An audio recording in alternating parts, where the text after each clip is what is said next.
ये नेहरू जी की सपना था कि गरीब बहुत गरीब बने, अमीर और अमीर बने।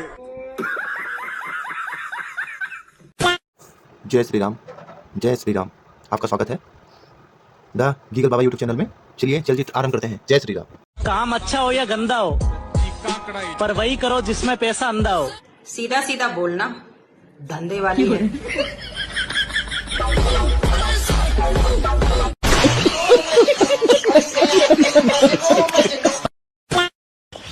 यार अब्दुल, गर्मी बहुत पड़ रही है। चल तुझे ठंडा करवा के लेके आता हूँ। ओए योगेश मियां, ओए अब हमने सारे गलत काम छोड़ दिए, अब हम सुधर गए। अबे ठंडा शरबत। शरबत? कौन सा? पतंजलि का गुलाब शरबत। अरे योगेश मियां, उससे बढ़िया तो रूह अफ़ज़ा है, उसको पिया करो। रूह अफ़ज़ा? अबे चल, स्वाद है उसमें।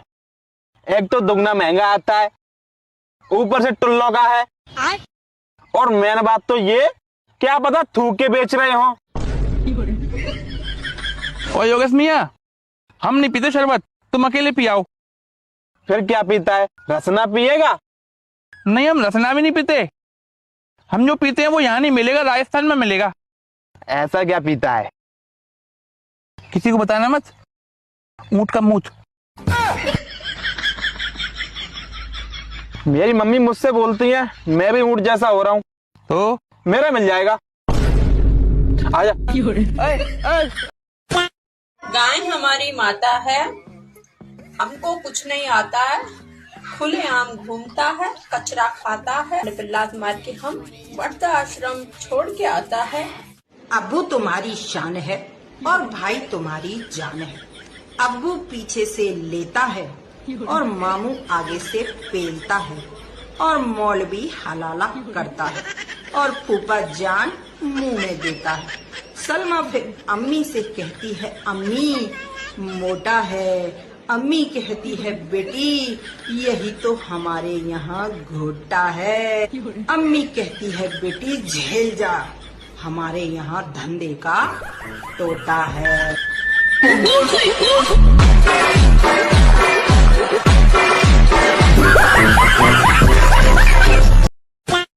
रूह अफ़ज़ा प्रमोशन, वो भी paid promotion. You know what guys, कल मैंने साक्षी जोशी और अजीत अंजुम को, वही यूट्यूबर पत्रकार, रूह अफ़ज़ा का प्रमोशन करते हुए देखा, and for a second I was like, Rooh Afza का पेड प्रमोशन, इतने खराब थे। रूह अफ़ज़ा इतनी अनहेल्दी ड्रिंक, मधुमेह का गढ़, शुगर की फैक्ट्री, और अजीत अंजुम जैसा सीनियर पत्रकार ऐसी अनहेल्दी ड्रिंक को प्रमोट कर रहा है। आई गॉट क्यूरियस, मैंने चेक किया तो पता पड़ा, ओहो, पेड प्रमोशन नहीं है, ये तो इनके घर की ही फैक्ट्री है। मुल्ला मैन्युफैक्चरिंग, वक्फ बोर्ड की प्रॉपर्टी। ये तो बोलेंगे मैं आपके पांव पड़ता हूं, आप मुझे दो, मैं प्रमोट करूंगा, फ्री में प्रमोट करूंगा। असली सेक्युलर हिंदू तो मैं ही हूं। सुप्रिया जी को आप लोग सुनते हैं ना पार्लियामेंट में? सुप्रिया जी को आप लोग सुनते हैं ना पार्लियामेंट में? मैं कब हो गया ये? कब हुआ कब? पार्लियामेंट में गाली बाई खूब आवाज उठाती है। पार्लियामेंट में गाली बाई खूब आवाज उठाती है कि कौआ जैसा टीवी डिबेट में काव काव चिल्लाती है। तुम औरत ही हो ना, लेकिन तेरी आवाज थर्ड वाली क्यों है? 2.5 क्विंटल वजन है इसका, सुरसा जैसी दिखती है। 2.5 क्विंटल वजन है इसका, सुरसा जैसी दिखती है। गाली देने के अलावा कोई काम नहीं सीखती है। जितना गाली देती है और अधिक मोटाती है। कौआ जैसा टीवी डिबेट में काव काव चिल्लाती है। तुम औरत ही हो ना, लेकिन तेरी आवाज थर्ड वाली क्यों है? कलयुग की ये लंकनी है, पप्पू की पहरेदार है। कलयुग की ये लंकनी है, पप्पू की पहरेदार है। बुद्धि ज्ञान ना गैरत है, औरत नहीं कबाड़ है। एक ही काम है चाटना इसको, एक ही काम है चाटना इसको, अपना भी चटवाती है। कौआ जैसा टीवी डिबेट में कांव कांव चिल्लाती है। सुनीता और केजरीवाल की ये बातचीत आपको लोटपोट करने पर मजबूर कर देगी। कैसे हो जी? अरे मैं ठीक हूँ सुनीता, तुम सुनाओ भाई, क्या हाल चाल है? वैसे तो मैं ठीक ही हूँ, पर आपसे नाराज हूँ। कमाल है कमाल है। किस बात का कमाल है? मेरे से क्यों नाराज हो ये बताओ। तुम तो छोड़ो बाकी सब चीजें, मेरे से क्यों नाराज हो? तुम बहुत बदल गए, इसलिए मैं तुमसे नाराज हूँ। अरे नाराजगी का कारण भी तो होगा कोई, क्या कारण है? एक हो तो बताऊं भी, इतनी बातें हैं। अरे फिलहाल एक ही बता दे भाग्यवान, कौन सी बात है बता। मैंने एक बदलाव देखा आपके अंदर जो हजम ही नहीं हो रहा है मुझे। कैसा बदलाव भाई सुनीता, कैसा बदलाव बता जरा। शादी से पहले तुम मुझे हर समय love you love you love you बोलते थे, लेकिन अब शादी के बाद एक बार भी मुझे नहीं बोलते हो। सुनीता बात ऐसी है, चुनाव खत्म तो प्रचार भी खत्म है।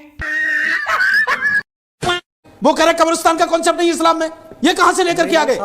हाँ भैया, पक्की कब्रों का कॉन्सेप्ट कहां है बताइए? ऐसा थोड़ी होता जाकिर है। नायक का वीडियो अवेलेबल है जो कहता है इस्लाम में कोई पक्की कब्र नहीं है। अरे छोड़ो ना जाकिर नायक यार, वो जाकिर नायक तुम्हारा रिश्तेदार है, हमारा थोड़ी है। क्योंकि रेगिस्तान में कब्र हो ही नहीं सकती थी भाई। मैं चैलेंज करके कहता हूं, स्कॉलर कैसे बनेगी? वहां तो पानी नहीं होता था कब्र बनाने के लिए। पक्की कब्र बनाने के लिए मिट्टी चाहिए, पानी चाहिए। Oh no. अरे सर सुनो तो, अरे सुधांशु जी ऐसा नहीं है सर, इतने गुस्से में मत आया कीजिए। आप पढ़े लिखे आदमी है, प्रोफेसर है। अरे सर, पार्लियामेंट है। अरे क्या बात कर रहे हैं सर? मजार को भी हनाफी इस्लाम और सलाफी इस्लाम एंटी इस्लामिक मानता है। फतवे अवेलेबल है मजारों के अगेंस्ट। क्या बात करते हैं सर? यहाँ बैठ के आप बोलने लगते हैं एक तरफा। अच्छी बात बोली, आपको अच्छी लगी तो ऐसे थोड़ा मार दीजिए हाथ, आप थोड़ा सा मार दीजिए। मार हो रहा है आपको, अगर अच्छी लगी मार दीजिए। तो साथियों, कैसा लगा आज का वीडियो? लाइक करना, कमेंट करना। अगर चैनल पर पहली बार आए हैं तो चैनल को सब्सक्राइब भी कर लेना। मिलेंगे फिर अगले वीडियो में। अपना ध्यान रखिए, हमेशा अपने देश और धर्म से प्यार करते रहिए। जय हिंद, जय हिंदू राष्ट्र, जय जय श्री राम। देखो मियाँ, पश्चिम बंगाल में जो तुम हिंदुओं की हालत है ना तो उसके लिए हम जिम्मेदार और ना हमारी दीदी जिम्मेदार। उसके लिए जिम्मेदार है तुम हिंदू। कैसे? अरे कैसे क्या? 10 मिनट खड़े होकर हमारा मुकाबला करो भाईजान, वहीं हम अपने पजामे में मुद्द देंगे। पर हिंदुओं को अपनी शक्ति का अंदाजा ही नहीं है। अरे या तो हमारी दीदी को वोट मत करो, और वोट कर रहे हो तो फिर भागो मत। बस मुंह उठा के भाग लेता है तुम्हारा हिंदू। कैराना से ये भागे, संभल से ये भागे, और ये दिल्ली सीलमपुर से ये भागे। अब यहाँ मालदा और मुर्शिदाबाद से भागे जा रहे हैं। और हमारी दीदी की क्या गलती? हमारी दीदी ने साफ साफ कह दिया था बंगाल को लंदन बनाएंगी। तो बन गया लंदन? नहीं, लंदन तो नहीं बन पाया, ढाका बन गया। और चिंता मत करो, अगले साल तक गजा भी बना देंगे। चलते हैं। तो देखा आपने, अभी भी समय है, जाग जाओ। जय श्री राम।